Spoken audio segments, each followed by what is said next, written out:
ऐसा नहीं है कि शुरू से ही माहौल तनाव भरा था। इस मुलाकात पर पूरी दुनिया की नजरें टिकी हुई थी और शुरुआत भी गर्मजोशी की तस्वीरों के साथ ही हुई। खुद ट्रंप ने जेलेंस्की को व्हाइट हाउस के बाहर रिसीव किया, लेकिन फिर अंदर जैसे ही बातचीत शुरू होती है तो पिक्चर बदल जाती है। गर्मजोशी गर्मा गर्मी में तब्दील हो गई और आखिर में बिना किसी समझौते और साझा प्रेस कॉन्फ्रेंस किए जेलेंस्की को यूं ही व्हाइट हाउस से वहां से लौटना पड़ा। और इस मुलाकात का पूरा सार ये बताती है कि ये तीन तस्वीरें आपके सामने देखिए, तीन तस्वीरें सब कुछ झलका रही हैं कि आखिर क्या हुआ इस बड़ी मुलाकात के बाद, क्योंकि पूरी दुनिया की नजर टिकी हुई थी। सबको ऐसा लग रहा था कि अब ये मामला सुलझता हुआ यहां पर दिख रहा है, लेकिन जेलेंस्की मानने को तैयार नहीं। और इस पूरी हाई वोल्टेज बहस के बाद जेलेंस्की व्हाइट हाउस से लौट गए, जिस पर बाद में ट्रंप का बयान भी सामने आया। उन्होंने कहा, मुझे लगता है कि राष्ट्रपति जेलेंस्की अमेरिका की मदद से शांति के लिए तैयार नहीं है। जेलेंस्की को लगता है कि हमारे दखल से उन्हें बातचीत में बड़ा फायदा मिलेगा और मुझे कोई फायदा नहीं चाहिए, मुझे शांति चाहिए। जेलेंस्की ने ओवल हाउस में अमेरिका का अपमान किया। जेलेंस्की वापस आ सकते हैं जब वो शांति के लिए तैयार हो। तो ये ट्रंप का कहना है और ट्रंप अभी तैयार है उनसे बातचीत के लिए, लेकिन मात्र उनका ये कहना है कि मुझे शांति चाहिए और जब भी शांति के लिए तैयार हो जेलेंस्की, वो फिर से उनसे बातचीत करने यहां पर आ सकते हैं। और उन्होंने कहा कि उन्होंने अमेरिका का अपमान किया। I want it to end immediately. I want a ceasefire now. He says, oh, I don't want a ceasefire. Well, all of a sudden he's a big shot because he has the U.S. on his side. Either we're going to end it or let him fight it out. And if he fights it out, it's not going to be pretty. Because without us, he doesn't win. Don't tell us what we're going to feel. We're trying to solve a problem. Don't tell us what we're going to feel. I'm not telling you. Because you're in no position to dictate that. That's Remember exactly this. what You're in no position to dictate what we're going to feel.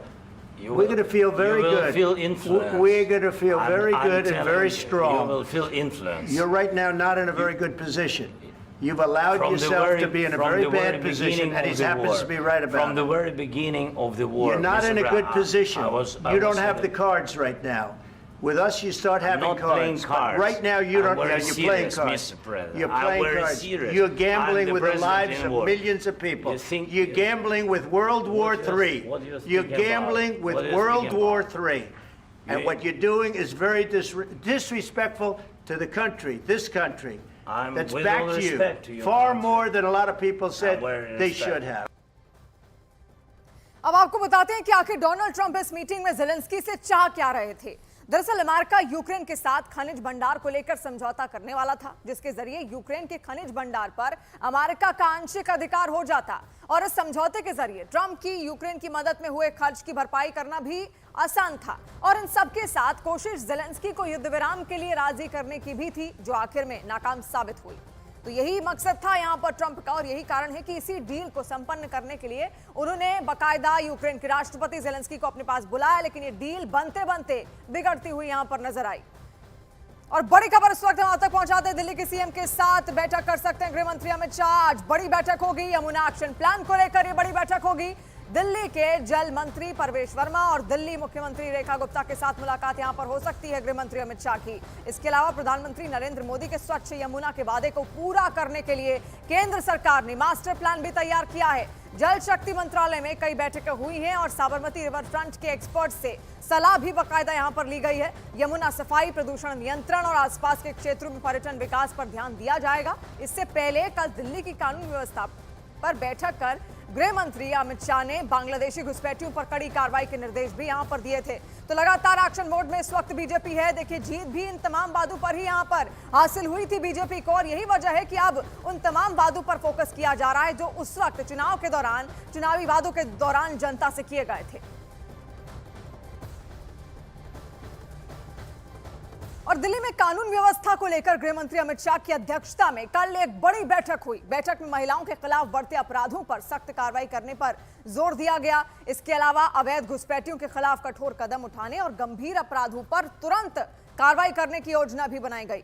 करीब 1.5 घंटे तक चली इस बैठक में दिल्ली में कानून व्यवस्था को और मजबूत बनाने के प्लान पर विस्तार से चर्चा हुई। इस बैठक में दिल्ली की सीएम रेखा गुप्ता और दिल्ली के गृह मंत्री और देश के गृह मंत्री दिल्ली के गृह मंत्री आशीष सूद के साथ गृह मंत्रालय और दिल्ली पुलिस की सीनियर ऑफिसर इसमें शामिल हुए। तो एक बड़ी बैठक कल यहां पर होती है और तमाम मुद्दों पर चर्चा होती है। बाकायदा गृह मंत्री अमित शाह ने कई मुद्दे खुद भी उठाए। महिला सुरक्षा का मुद्दा उनकी ओर से उठाया गया। इसके अलावा बांग्लादेशी, जो अवैध बांग्लादेशी दिल्ली के अंदर बसे हुए हैं, उन पर किस तरीके से कड़ी कार्रवाई, सख्त कार्रवाई यहां पर करनी है, उसके निर्देश भी उनकी ओर से यहां पर दिए गए। तो बड़े बड़े फैसले लगातार बीजेपी यहां पर ले रही है और आज भी ये बैठकों का दौर इस तरीके से जारी रहेगा।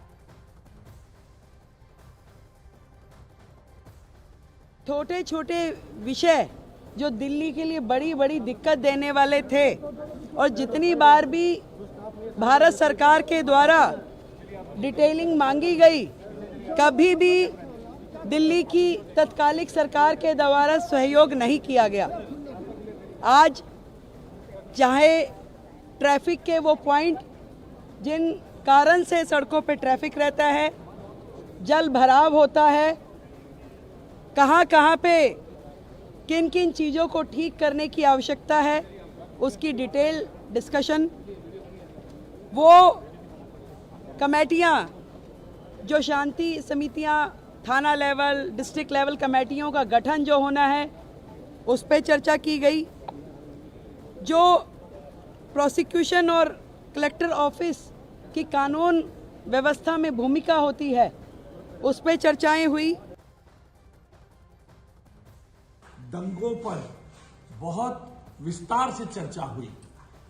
आप यकीन जानिए, बड़ी आई ओपनिंग बातें सामने आई हैं। लगातार दिल्ली में ट्रैफिक की समस्या को सुधार करने के लिए केंद्रीय गृह मंत्रालय, आदरणीय अमित शाह जी का मंत्रालय बार बार दिल्ली सरकार को बताता रहा है। 90 से ज्यादा ऐसे बिंदुओं के बारे में बताया गया कि ये बस स्टैंड को 10 फीट दूर कर देंगे तो ट्रैफिक ठीक हो जाएगा। गृह मंत्रालय लेगा।